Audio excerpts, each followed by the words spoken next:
Okay, so let's start, guys. How are you doing today? I mean, what's going on in your worlds?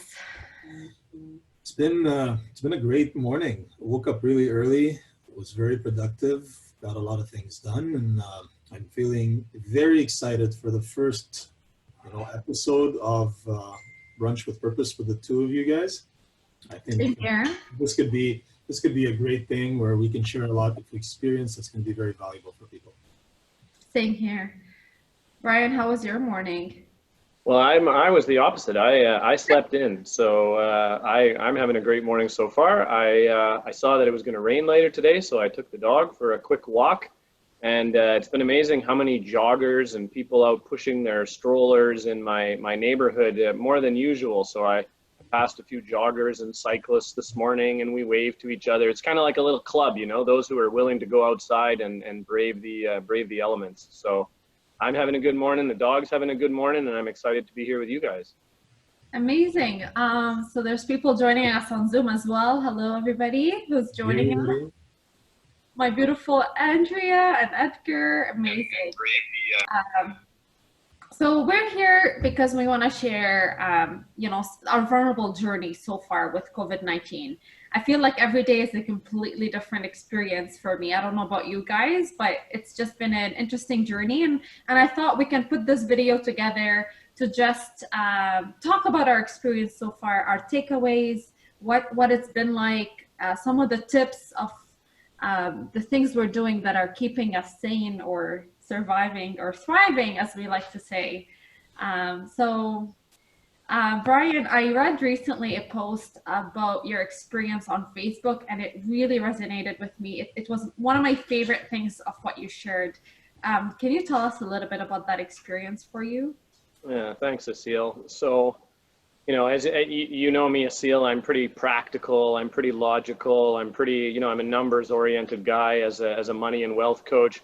But I really wanted to share a little bit more vulnerably and a little bit more of what was going on for me, as this is a pretty unique time, and I recognize that people need a unique message right now. They don't just need the same old stuff as always. And so I just shared what I experienced, since this stuff started a couple of weeks ago, and really. Money and wealth coach with Oh, them. hi there. If you want to. Hi. Hey there, Ed. Hey, how are you? I'm glad I'm just interfering a little bit here, but just want to say hi, and I'm happy seeing you today. Yeah, good to Yeah. see you as well, Ed. We're doing more of a discussion between the three of us right now versus a big forum. So Asil will probably put you on mute for now. But it's nice to see you, Ed. So the first few days, I think back to 2 weeks ago when this sort of crisis hit Canada.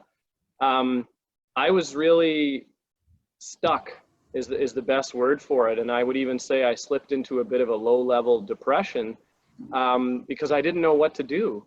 I had just been in the middle of releasing the next version of a program that I'd been doing with people about how to buy pre-con condos as an investment. And with my clients, I'm always talking to them about investing and retirement plans. And it was just so clear to me after what had transpired here with the virus scare that this was not what was top of mind for people. For those of you familiar with Maslow's hierarchy of needs, right, the pyramid, it's like we all suddenly shifted down to the lowest level in the pyramid, which was basic foundational needs. Where am I going to get food from? How am I going to pay for my shelter? My loved ones, are they okay? Are they safe and secure? This is where we were all at, and it just didn't seem to make any sense for me to wake up and start talking to people about investments and retirement planning and self-directed RRSPs and the things I'm normally talking about. So for a few days, I just felt stuck, and I didn't know what to do. And I found myself, getting up later, going to bed later. I wasn't doing my daily routine. I wasn't eating as healthy. I stopped exercising. All the things that keep me sane and keep me focused, I stopped doing because, looking back on it now, I lost my purpose for a few days. I didn't know what I should be doing or why I should be doing it. And that really hit me quite dramatically. Now, thank goodness, I'm part of some amazing communities of people, and later on in the week, or the following week, I should say, I was able to jump on some calls, and we started talking about, you know, how can we help and who can we help in this crisis and what's going on. You know, my immediate family, we're safe and taken care of, and I check in with my elderly mom every couple of days. She lives in Winnipeg. But it was clear to me that people still had a lot of fear and anxiety around money. Because while obviously our health is our number one concern right now, then the next one was the financial concerns. How am I gonna pay my bills for the next few months? And we've seen all the government stuff and that. So I switched gears very quickly, and I just started talking with clients and answering questions and jumping on calls and doing stuff like we're doing with you guys, where it was like, what are people's immediate financial needs? What do they need to hear? And I chose to be a beacon of calm in these dark times, and you know, be someone who people can turn to and ask questions and have conversations with. And it was like overnight, I suddenly, the low-level depression suddenly was gone. And all of a sudden I was getting out of bed earlier the next day, and I was going back to my regular routines, and I felt 1,000% better. And I think really what it was, you know, I love to help people. That's something that is so incredibly important to me, and it's part of my purpose. And I didn't know how I was going to be able to help people. And then, you know, through working with other people, it came to me what I could do. And so that post that I shared was that, you know, it's not just about surviving during these times, it's actually about thriving. That is possible. And since then, my mood has been so much better. I feel so much more positive about the future and about what is going on right now. I'm not getting caught up in the fear and the insecurity and all those things that had me, you know, literally by the throat for the first few days. So that was sort of the gist of what I was sharing in my post, and thanks for asking, Asil. I'm curious because I obviously share that belief system as you do, and I feel very privileged to have you in my network and to have you as a friend. But I'm curious, what did other people respond when they saw that post? What kind of messages you heard from others? So by far that was the biggest engagement that I've ever gotten on Facebook, which, you know, then it makes me think, so has my you know, posts in the past about logic and you know, numbers and all that, maybe that's not the way to reach people. Maybe that's not honestly what they need in regular times as well, never mind in times of crisis. But yeah, a lot of people just wrote, and I think, you know, in a time like this where there's so much uncertainty, one of the things that goes away is like hope, right? Yeah. Is looking forward to things and feeling good about the future. Right now, we're all feeling very scared and insecure about the future. And what seemed to come back to me from that post was now people had something to feel hopeful about again, that it picked up their day, that it left them feeling positive. And isn't that funny, right? Here I am sharing about my insecurities, but by how I was able to turn that into feeling hopeful and positive again, that then allowed others to feel some positivity in the day. And again, that when you feel positive, you can feel calm. You don't get swept away in that. So that's definitely the messages that I've been receiving. And like every day, I still get people commenting on that post, even whatever it is a week later. Yes. I want to just say something that you kind of stirred in my mind, and I love the thought that you kind of invoked in me when you talked about how some people or you thought that, or you're reassessing how you put out content, primarily from the mind or from the heart. That post was extremely heartfelt versus the previous posts that you put that are very mindful, right? So, and I feel like there's a very cool distinction that I notice here, and maybe you guys can tell me a little bit about what you think about it.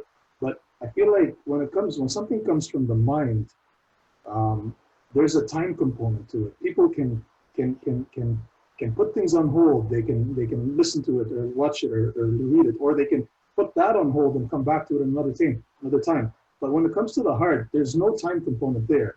People will leave everything and they'll just fixate and focus on that post because you touched them, right? So you have that that time component that's like not existent when you're reaching people from the heart and they wanna react instantly, right? Wow, Doesn't matter from the that's a past or the great future. point, Omar. You're absolutely right. It's so easy to, oh, I'll deal with this later. But when it hits you in the heart, you got to stop what you're doing and deal with it now. That's awesome. Great observation. Thank you. Omar, I'm curious what it was like for you, because I recall very clearly talking to you about how it's very exciting to be preparing for the spring real estate market and all the different initiatives that we're doing and all the different excitement that we had with our clients and the buyers and the sellers. And then all of a sudden this coronavirus hit, and undoubtedly it created a fear factor to a lot of the people we had in our network. And all of a sudden you're leading a team of ambitious people, but you're also having to deal with this level of uncertainty. So tell me a little bit about your experience. I'm really curious to, because you're an amazing leader. I mean, I know you as a friend, and I now know you as a professional, and it's such a humbling thing to know of you. But I'm curious to know, how do you lead people in times of crisis? How do you lead a team, but also the community that looks up to you for guidance? You know, what is that like for you? And it's a little hard to hear you, Omar. So can you maybe move a little closer to the, yeah, perfect. So first of all, thank you, Asilo. That sounds amazing coming from you. I appreciate it. So my experience was like you said. I mean, this year has been one that we had invested a lot of time, a lot of thought into. The year started off with, you know, a plethora of interest and a plethora of inquiries coming in. People who want to sell, people who are planning to maximize their sales, people want to buy, they want to start a family, they want to you know, move on to a bigger property. So the inquiries came, and I believe that this year we haven't seen anything like the amount of inquiries that we've received at the beginning of the year. And then all of a sudden COVID-19 hits, and then you have to start to reassess. And it was really cool to just put everything on pause and reflect and to think back. And I've been here before, and I realized that I've been in this position before, and I want to share my story in order to answer your question. But I've been in the face of, you know, adversity before, where the adversity was, you know, not expected. It was shocking. It was just like it arrived and then everything stops. And that happened once when my sister, 5 years ago in 2015, my sister had a severe ski accident, and she, as a result, came out of it with traumatic brain injury, and we were in hospital for around 8 months, and then in rehab for around 5 or 6. So over a year, my business, my life, my personal life, everything was put on pause. My socialization, and it felt, looking back, I kind of reflect, it's a very different situation, but when trauma comes, or when something comes and it's unexpected, it puts your entire world on hold. And this is what we're going through right now. And what it created, that experience, what it created was, I realized that, you know, during that time, there was absolutely no income coming in, or a huge portion of income was affected. 70% of my income was affected. Some people wanted to continue to transact, and we had to get other agents to work with it. But another portion of people were just like, okay, we'll move on, right? We'll go into another agent, which I supported at that time because I wasn't present. I was not in the mindset to work on it.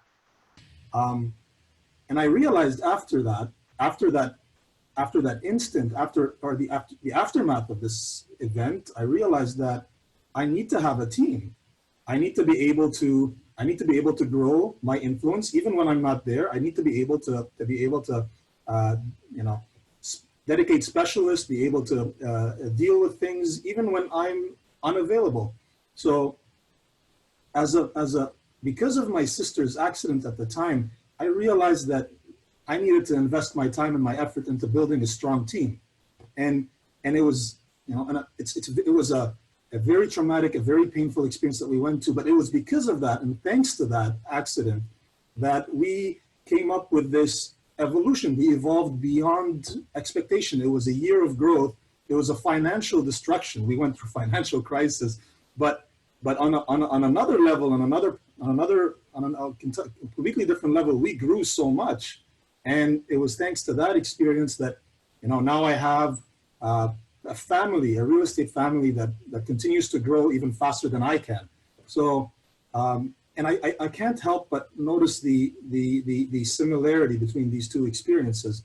And now we're facing the same situation where business is put on hold, right? Everything's kind of stopped. And we are starting to think of how we can become more versatile and how we can become more effective and how we can reach more people for our sellers that need to sell and how we can create more opportunities for our buyers who cannot leave their houses, right? And all of this is creating such growth within our team. And we are, the psychology is what's to thank, right? The psychology of we're hit with this hurdle, we're hit with this problem. Are we going to stop and just give in, or are we going to start to think of ways to grow and to surpass it? And I think that's to answer your question. It's been an amazing, very difficult, but an amazing growth journey where we've been thinking about so many different ways in order to change the game, in order to touch people, and in order to support them and be present and understand their pains. We understand that all these people that wanted to buy and all these people that wanted to sell, it's not to their best interest to do that right now. Some people, it may be a good idea, but for other people, they need to cool it down. So we've taken the role of the big brother and been holding hands and explaining to people that this too shall pass. I was off for over a year plus, and I'm still here. I'm still standing, and I've grown from it significantly. And this is exactly what's going to happen to people who adopt the same psychology. If you adopt that psychology, you're going to stay standing at the end of this, and you're going to grow. And at the time when I went through this experience, there was no government support. There was no government help initiatives, all that kind of stuff. I had to dish that money out of my pocket. The bank didn't really care if I was going to be making payments. They couldn't defer it for 6 months for me. So I'm still standing here, and I'm sure that everybody's going to stay standing if they adopt that psychology. And that's how we are shaping and forming the entire structure of how we're going to evolve through this time in the company. Wow, I love that. I know, I love that. too. And I love how you connected the two. And I just always am inspired. Every time I'm in contact with you and we have conversations, you ground me and you humble me with sharing these beautiful experiences. And I'm just very grateful to know that you're linking or reflecting on. I think this is the interesting thing about crisis. It makes us reflect deeply on previous experiences that we've been through, and it helps us sort of like create a theme of our life and choose how we want to react and choose how we want to show up based on things that we've been through, because it's really a time of reflection. Well, that's funny you mentioned that, Asil, because I have a question for you I wanted to ask. All right. So, I think back to 15 years ago when I left my nice, safe, secure, pay me every 2 weeks corporate job in order to be an investor and get into business and all that. And I remember how terrifying that was. It took me 3 tries before I was actually able to do it. And I didn't do that at the beginning of a worldwide pandemic like you did, having just left your job a few weeks ago in order to start your own business. So I want to know, how are you, you're so positive and you're so motivating, and never have I seen any sign from you in these last few weeks of like, oh my God, what have I done? I shouldn't have done this, or, so I want to know, like, how are you continuing to stay positive and stay the course and stay motivated given, the timing of what's going on in your life? Thank you for asking. It's certainly not an easy time. But here's the thing. When I left the corporate world, first of all, before I answer this, why is the screen not changing? Why is what? No, I'm live. Yeah, it's fine though. It's fine. We're gonna We're gonna add a recording of this at the end, so no worries. Okay.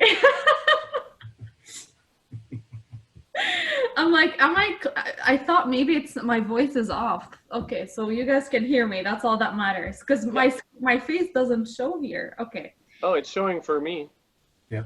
Oh, is it? Okay. Yep. Okay, interesting. So I think when I remind myself why I left the corporate world to begin with, it's literally to talk about the things people need to hear about specifically because of what's happening in the pandemic. And that, you know, sometimes you, I forgot who said that, but I think it's Mark Twain. If you are tempted to give up, just remember why you started to begin with. So I feel that the global pandemic is truly a global case study to why my business exists to begin with.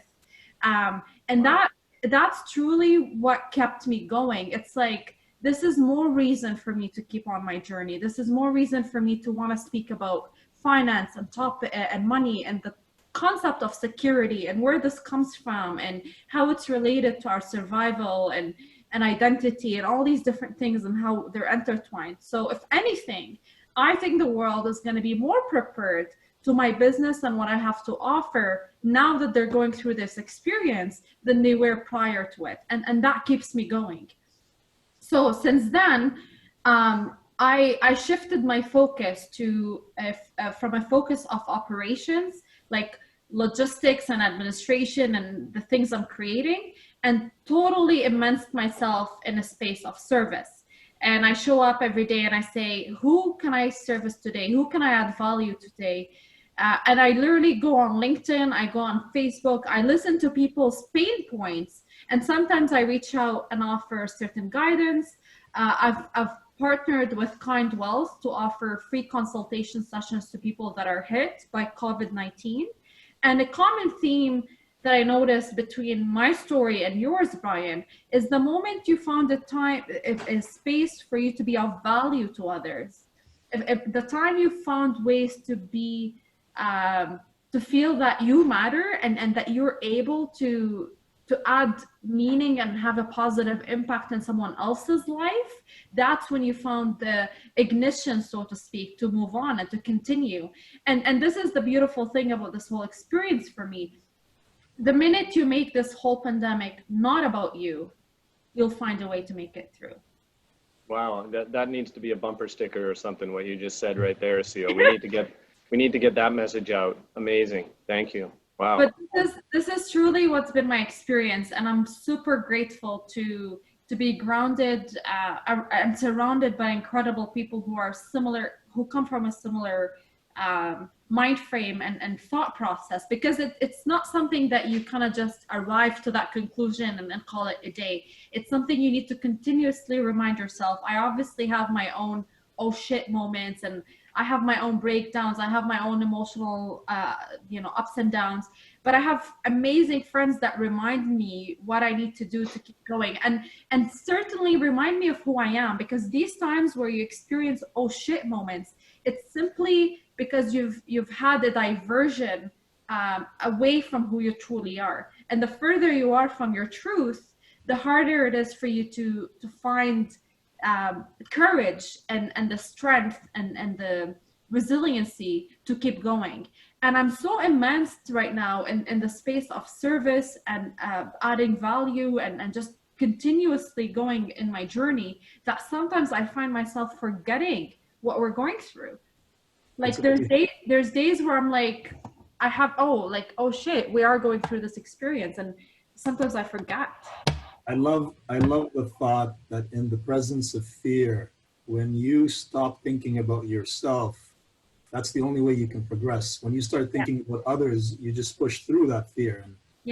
And that example of your story and how you're feeling at the midst of a very scary time, just leaving a stable 9-to-5 and going into an entrepreneurship, the journey of an entrepreneur, you still face that adversity and fear with the thought of others, which constantly attracts people to you and supports you. You have a strong support system, but the support system that you have is because of who you are, right? And you constantly remind, that's a constant reminder. It's a circle. It's a cycle.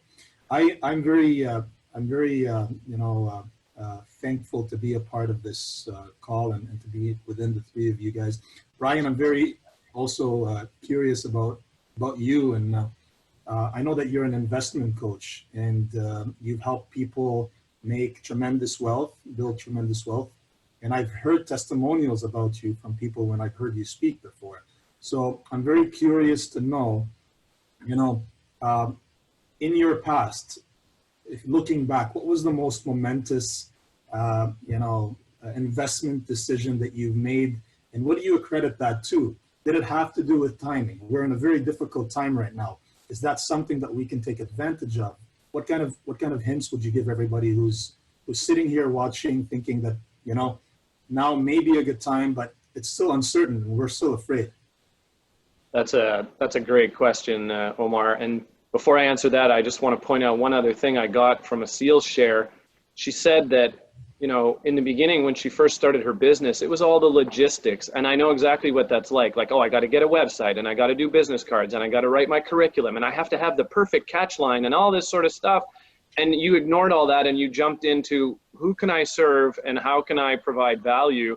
Like that, the next time, anytime anybody in the future asks me, hey, I'm starting my own business, what should my focus be? That's going to be my answer from this point forward. Don't worry about all that other stuff. You know, that's going to have your business take off like a rocket. So I'm so glad you shared that, Asil. That's an amazing insight. Going back to your question, Omar. So I've been very blessed with people in my life. And when I think back, my very first real estate investment, like I share in my story on my website and Facebook, and that is, you know, it turned out the guy I wanted to get out of the corporate world, and it turned out the guy I was sitting beside at work was investing in real estate. And so we you know, I decided to do a property with him because I wanted to find a way out of my current situation. Even though I was in a great situation, it just didn't work for me. So honestly, one of my best ever investments was the very first one that I did. I bought a house that had a suite in the basement, and I moved in upstairs and I started to rent it downstairs. So because I moved into it, I only put in 5% down. I bought that house, I'll never forget, for $221,000 in Calgary, Alberta. This is going back about 16, 17 years ago now. And I sold it 7 years later and even went through the financial crash. But when you sat down and figured it all out, I made about 1,000% on my money because I only had 5% down in that. But it was a cash flowing property. It saw great appreciation in Calgary for a few years. And then of course I also had principal pay down. So when I added all those things together, yeah, it was somewhere in the neighborhood of like 1,000% of what I made or what my ROI was. And since then I've had, you know, I've done pre-con condos in Toronto where I've made like 50% per year, every year for 5 years. I've actually started to get into some crypto investments over the last year. That's produced some amazing returns and some cash flow opportunities. But you know, your question about the timing and that, like the one with Calgary, it was timing actually, but nobody knew, right? When we had sat down and worked out our numbers, we were like, okay, if we can partner with other people and get like 100 suites, we're going to reach this goal. Well, that never happened. But what happened instead was the Calgary marketplace took off like a rocket in those 3 years, those first 3 years. And the same thing happened in Toronto. When I sat down and figured out the pre-con condos, and I like to use conservative numbers, you know, it was like, okay, cool. If I could make like 20% per year, that would be amazing.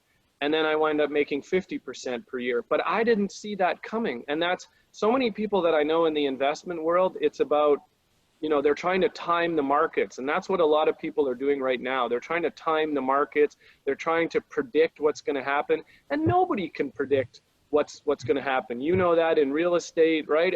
It's impossible to know. I don't have a crystal ball. But what has actually paid off for me is when I have joined forces with people that are just amazing people, that are doing the things that I want to be doing and achieving the results that I want to be achieving. And then I'm a big fan of due diligence, and I teach that in my coaching around that sort of stuff. So there is a due diligence process. But at the end of the day, it's being willing to do something that scares the bejesus out of me. That is by far what has happened. When I went to buy these condos, you know, started buying these condos 6 years ago, guess what everybody told me? Now they all tell me, oh, you were lucky, you got in at the right time, that was amazing, blah, blah, blah. But guess what people were telling me 6 years ago when I wanted to start buying condos? Yeah, I'm crazy, I'm nuts. The Toronto marketplace is done, there's no good deals anymore, you should have done this 10 years ago, blah, blah, blah. Now I look like a superhero. Did I know that that was gonna happen? No. Did I know that the Calgary marketplace was going to take off? No. I had, you know, I looked at historical data. I looked at things that gave me a good idea that something good was going to happen. But by far, it was just taking action. And I'll never forget, as long as I live, that first, it wasn't even the house that I bought. It was the very first deal that I put an offer in on. My realtor and my partner were sitting at the dining room table, and I was walking laps. Should I do this? What if this happens? Oh my God, what? Right? And for like 20 minutes, I just did laps around the dining room table while the two of them sat there with the paperwork waiting for me to stop freaking out, right? And I remember one of them even saying, like, you don't even know if you're gonna get this property. We're just putting in an offer. But it was so far out of my comfort zone and my paradigm, but that is the moment when things change and have continued to change in my life. Not you know, taking risks and things that don't make sense. I still did a lot of research and a lot of work before I got there, but it's that final action. It's that putting your plan into effect. It's leaving your corporate job the day you go in and hand in your papers of I'm done. You know, I'm retiring from the corporate world. And I didn't do it from anger. I didn't do it from resentment, none of that sort of stuff. I did it from, this is my plan, and I'm willing to take some risks in order to produce the results that I want. And that by far has been that's the monumental or the, you know, decisions and things that I have done. And it's worked out very well for me over the past 15 years. You know, Brian, I had so many like aha moments as you were talking and as I heard you speak. But I'll share this one with you because it's very timely. I just had this conversation yesterday with an acquaintance of mine, and she is also contemplating, and she's been contemplating leaving her corporate job for a while, and is scared about taking action. And the common denominator here is doing something you're scared about, whether it's about investing, whether it's about leaving your corporate job or taking any sort of risk in life. That's the common denominator of this question. And the feedback I gave her and what I heard you say as well in your answer is you have to really get in touch to what is your motive. If you are motivated by fear and scarcity and lack, and that is really the common thing that's influencing your behavior, then you're starting off the wrong track. And whatever your action ends up being, it's totally something that has the wrong foundation and is bound to fail somehow. But if your motivation is more of an inspiration, you're coming from a space of love and certainty and some sort of something you're walking towards versus something you're running away from. And that subtle shift in motive makes all the difference. And for example, if somebody is leaving the corporate world because they hate their job, then that's not the right reason to why you want to start a business. But versus somebody who's starting a business because they deeply feel aligned with the vision and mission of whatever startup they're starting. Similar to if somebody, like an analogy, to help illustrate the point, if somebody is starting a relationship because they hate being single, then that relationship just have the wrong foundation. So similar things when it comes to investments. When somebody is investing simply because they have this fear of being poor or this fear of missing out or this scarcity and lack mindset, and they just want to chase after something because they have lack and insecurities that's driving that behavior, then that energy is totally intertwined and messing up the whole reason to why they should be investing, versus if they simply let go and surrender and still make educated decisions. That's not to say making an educated decision is not important, but it's more about trusting the process rather than acting from a space of I want to be in control of everything, and just literally making your due diligence, but acting from space of inspiration. I completely agree with you. And, you know, interestingly enough, you hear all the time about these investments that went wrong and people that had their life savings taken away and they got taken advantage of. And, you know, again, those people, not that there's anything bad or that I'm judging them. And because I've talked with a lot of people about these experiences, in most cases, you're right, Asil. Those people were starting from a place of scarcity and desperation. And they just wanted someone to take care of them and look after everything. And they didn't want to put any time and energy into this. And so people could sense that. And that's how they got taken advantage of. They were actually behaving like a victim. And the perpetrators were very good at sensing who the victims are and who they're going to be able to take advantage of, right? Yeah. And that's where these people have wound up losing their fortunes and getting taken advantage of and going in condo developments that go bankrupt or whatever, that sort of stuff, because they're operating from a place of desperation in a lot of cases. So you're absolutely right. So interesting you say that, because that's one of the things I work with in my coaching practice with my clients. I tell them money is ultimately a vehicle in which your unexpressed emotional needs use that vehicle to come out. So if you have fears or this emotion of abandonment or scarcity or anger, whatever the case may be, then you're just going to use money as a vehicle in which certain situations happen for you to express these emotions. When you understand the underlying patterns and the emotional themes, then you no longer need money to be used as a vehicle to express these things, and you don't fall in this, whether it's failed business ventures or investment frauds or whatever the case may be. There's lots of victimization dialogues out there, and once you understand the patterns and able to understand the emotional themes behind them, then you kind of start cultivating a healthier, powerful relationship with money. Totally agree. And one of the things that I talk to my clients about, and they're often a little bit shocked about this, is, and it's funny you say vehicle. So I say to people, investments are like buses, okay? There's always another bus coming along. It makes absolutely no sense to jump on the first bus that shows up if you don't know where it's going, if you don't know it's going to take you to where you're actually trying to get to, right? If I just jumped on the first bus that showed up because I'm desperate and I just want to get on a bus, there's a good chance that I'm going to wind up further away from my eventual goal and where I want to be and you know what I want to be achieving. So I say this to people all the time: let that bus go and wait until the right bus shows up that is headed in the direction that you know, to the final goal that you want to arrive at. And people are often surprised about that, where I'm saying to them, wait, stop, take more time, right? That's not the same message that they're often getting from other people about investments and you know, that sort of thing. But I firmly believe that, right? And that's, again, that desperation, that scarcity. Oh, there's a bus, there might not be another bus, I need to get on this bus. Right? No, get on the right bus for you. And you reminded me of this time. Sorry, go ahead, Omar. I just wanted to complete that. I love the analogy, Brian.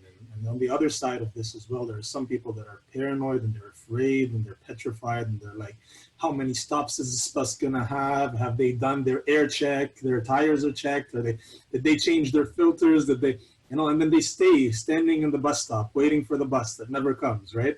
So I love that analogy, and it's knowing what you want, setting a target, putting a goal, and as soon as you get the numbers that gets you to that target, or as soon as you know that that bus is going to that place, that's when you need to be ready to take advantage of the position. And then you jump on that bus, pay the fare, get a comfy seat, and enjoy the ride, right? Yeah, and have a big smile on your face while you do it.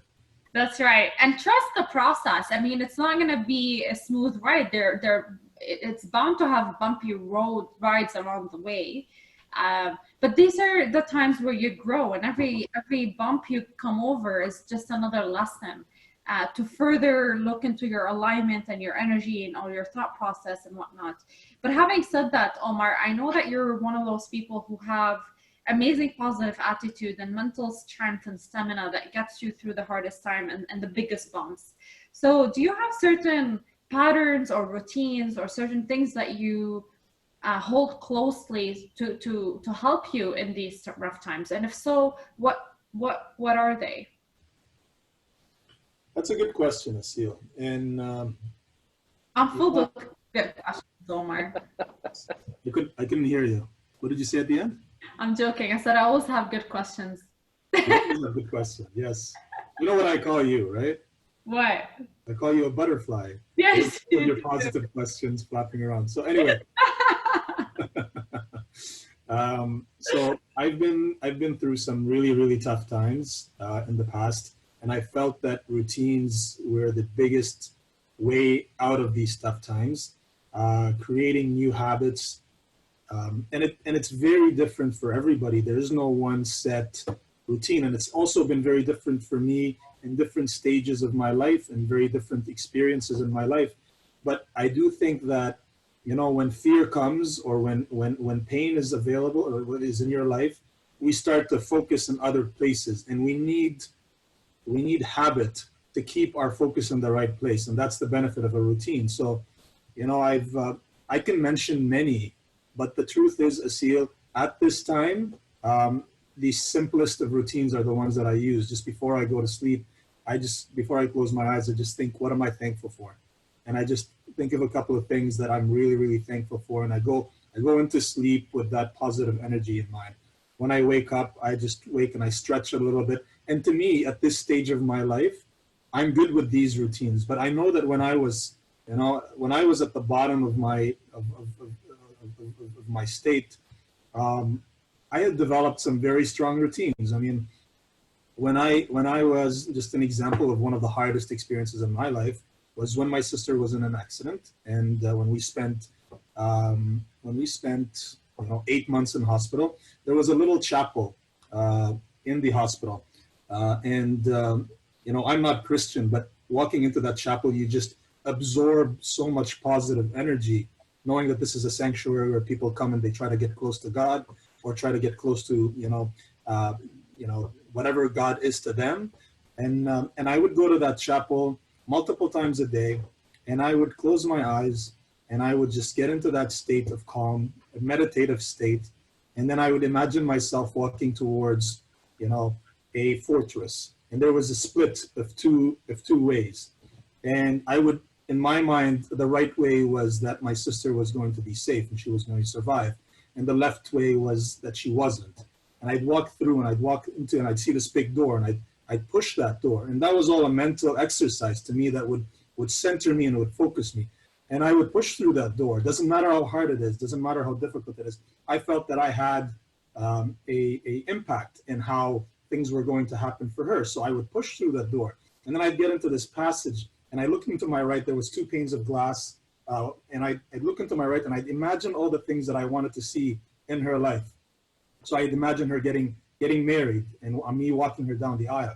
I'd imagine her, graduating, and I'd imagine her. And I just walked through that, and every time I look on the right, and every experience that I wanted to experience with her, I just imagine, and I'd focus on, and I'd feel like I was there. And that was a very strong routine. That was a very grounding routine that I believe played a big role in me going through that experience. But every stage of my life, there's been different routines, and I think it's important for people to just think to themselves, what do they need at the moment, and find a way to keep them focused on the positive side. And that's how you get through pain, or at least that's my experience of it. I have goosebumps listening to that story, Omar. Thank you for sharing.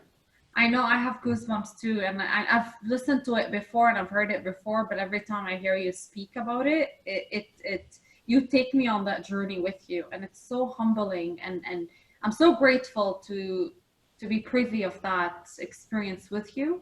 And one thing I learned through my therapy classes, it's very interesting. They tell you that to properly experience joy and to get to the other side of hope and motivation, you need to get comfortable with pain first. And I thought at the beginning that was very counterintuitive. I never understood the reason for that. But it's truly about being comfortable with the range of emotions that we have access to, because as humans, we can't filter out negative emotions and just want to focus on the positive things.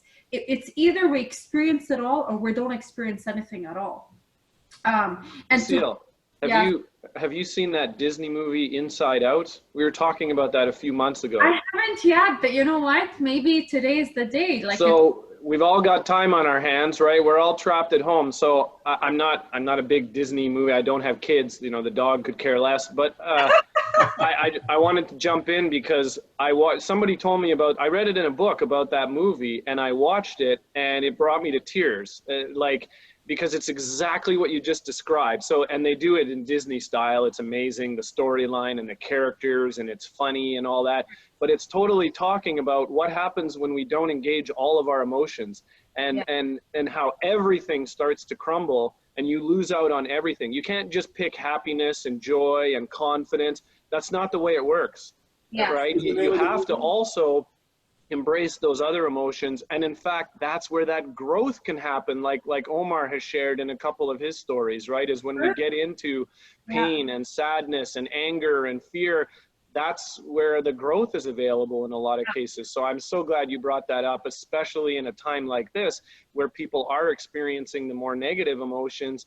And I know there's lots out there that's going to say, push that away, push that away. No, you got to make time to be in that in order to make it through that, right? Yeah. The more you push it away, the more it has control over you. That's right. When you surrender to it and welcome it and start sort of understanding it, that's when you actually take control over it. And that's why Omar's story brought this beautiful, like, tangible lessons into fruition for me, because the more I immerse myself in the integration between my mind, body, and soul, the more I kind of start seeing the relationship that happens between the three elements of my physical existence. And it's a beautiful thing to kind of experiment with. It doesn't happen overnight. It is a journey. And that's why these things are called routines, because it's not something you do once and just call it a day. It is a practice, and that practice deepens the layer of understanding and mindfulness as you go. But having said that, because Omar shared with us his experience. Before we move on to another point though, what is the name of that movie? It's called Inside Out, I believe. Inside Out. Maybe we should start a watch party. Everybody. Well, there you go. Listening. There you go. And it's a Disney movie, but they were screening the Disney Channel for free. See, this is the way I love synchronicity. So literally, I read about this movie in a book, and I think I looked it up and I found out about it, and then I think I messaged you, Asil, about it. Yeah, and then like the next 3 days later, there was a free preview of Disney Channel on TV, and that was one of the movies that was playing. I just about fell off my chair when I saw it. And that's when I get things like that happening, that's when I know it's like, okay, this is the universe slapping me across the face. Like, this is for you, baby, right. You know, right? When like, it was when just, the student is ready, the teacher appears, Brian. Yeah, it was so perfect. It's free on YouTube, by the way. Anybody who's interested in that movie, I've seen it on YouTube. I haven't watched it yet, but I think I want to watch it today. I'm really excited to do that. But Brian, I have a question for you, because Omar shared with us one of his past painful experiences and how he coped with it and how he made it through. I'm curious to know, what was one of the scariest things you've dealt with in the past, and how did you make it through? And the reason I'm interested in that question is because we are experiencing scary times right now.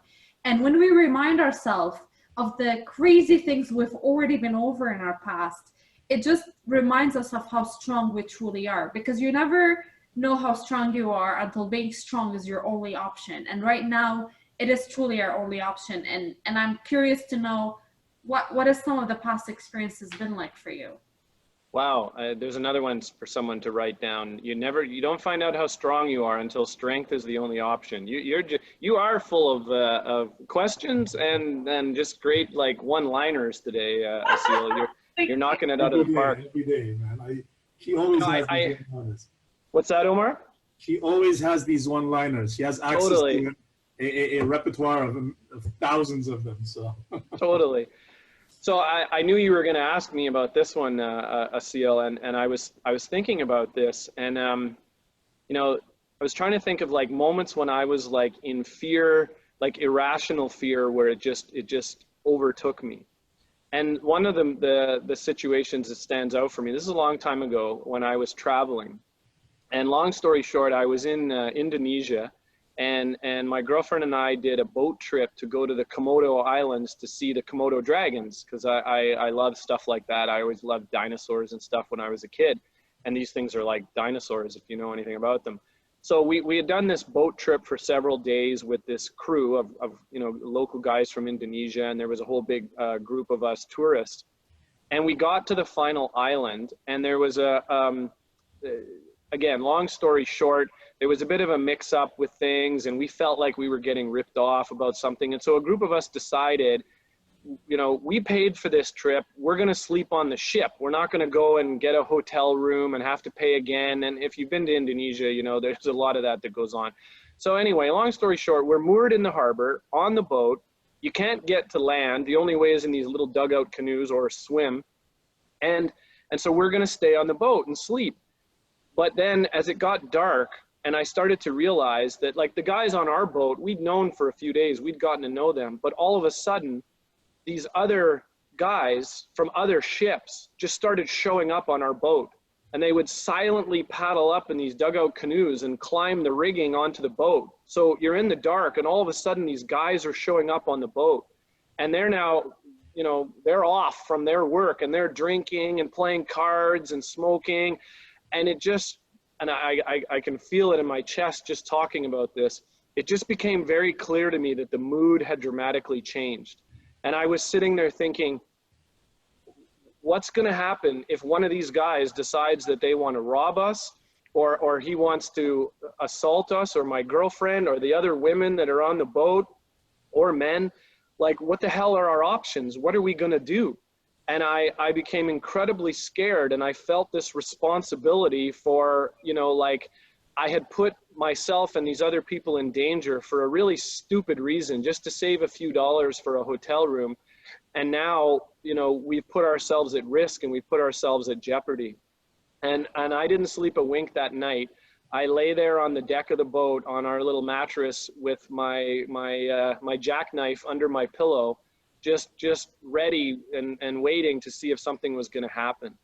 And I don't think I've ever been as scared and petrified since or before that. Like, maybe stuff when I was a little kid or whatever, but this as an adult, like, just thinking my life could be over. And you're like, nobody's ever, this is going to be one of those traveling stories where it's like, 3 Canadians go missing, nobody knows what happened, right? That kind of thing, right? Because they would have just dumped our bodies in the ocean, and that would have been it. So that was a petrifying experience for me in that. And I was thinking about, like, so how does that tie into what's going on now? And the things that really stood out for me were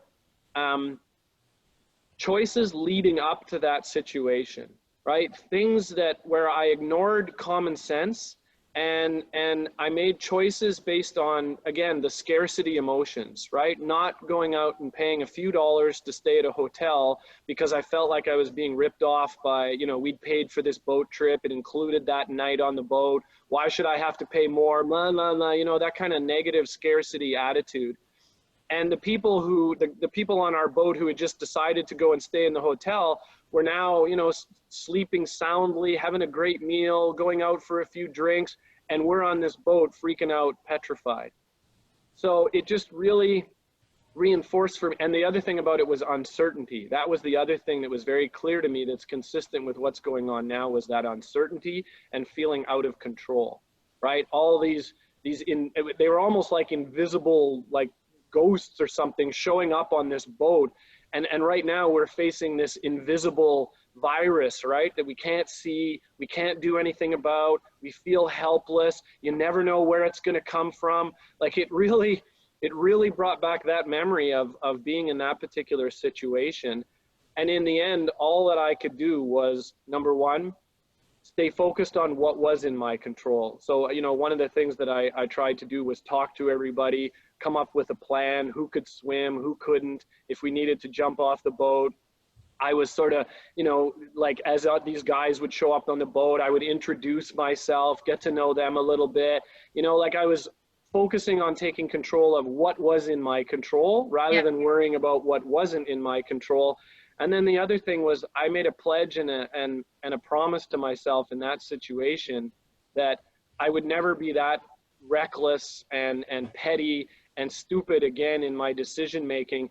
And it's funny because as a money and wealth coach, you know, a lot of people have been reaching out to me because they're in a position of hopelessness right now, like their financial situation. They don't know where they're going to get income. They don't know how they're going to pay their bills. And that's one of the things that I'm saying to them is, what can you promise to yourself in this moment so you will never be in this situation again, no matter what happens in life where you feel helpless and out of control? What are the decisions that you can make proactively before the next crisis so that you're not trapped and feeling helpless, you know, when the next crisis appears? Because there will always be more crises. You know, that's just a fact of life. But you can put yourself in a better position to be able to respond to it and not be feeling like, oh no, I'm helpless right now. Yes.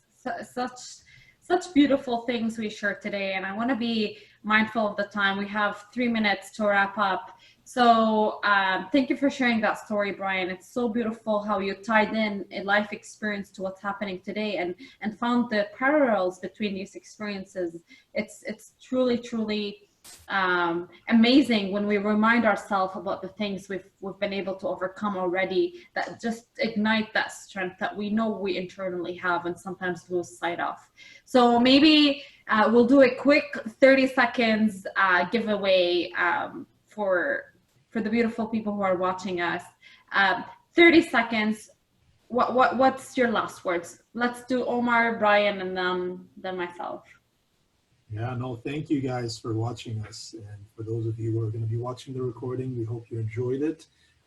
My piece of advice is just surround yourself by strong people who are going to keep you focused on positive things, positive attitudes. Just keep, take things day by day. Don't jump into the future and start to think about things before they happen. Wait until something happens and then you'll find a way to deal with it. And finally, we're here for you. If you want to reach out to any of us, we're absolutely present and available for you to spend some time and talk if you have any questions. There was a lot of amazing lessons that were taken from these stories, and we're happy to share more. We are looking forward to share more. So yes, absolutely. Brian, last 30 seconds for you. I have to echo what Omar said. What was clear for me in my shift in this crisis was my community and the amazing, phenomenal, strong, courageous people. The blessings that Omar talked about before going to sleep, I do the same thing. And you two guys and this community of people and the other folks in my world that I have no choice but to be brought up, and strengthened and have my spirits lifted by the amazing people that are in my life. So if you're feeling down, if you're feeling like, you don't know what to do right now, reach out. There are people in your community who want to help you, and then you will get the strength to be able to start to help other people at the same time. So thank you, Asil, Omar, and the amazing people that are on this call. You truly keep me going. Oh, that's so sweet. Well, I echo what you both said, obviously, but one thing I would add to it is, aside from the support system and the relationships that you have around you, this is truly the time to strengthen the relationship you have with yourself. Because this is, I think, one of the most foundational thing that people sometimes lose track of and lose sight of and lose the essence of how important it is. So this is the time where you can reignite that connection with your higher power and inner being, because they know the truth, they know the answer, you know what you need, and you know what should be next for you. And once you kind of bridge that gap, you feel more enlightened and more in control, rather than just sort of in the passenger seat of your own life, and you sort of become the driver of your own life, and that makes all the difference. So thank you for watching us, and we hope to do this often, weekly. And hopefully we'll figure out the technology better. But for now, we'll just end it here. So have a great rest of the weekend, and we look forward to seeing you next week. Bye, everyone. Have a great weekend. Bye.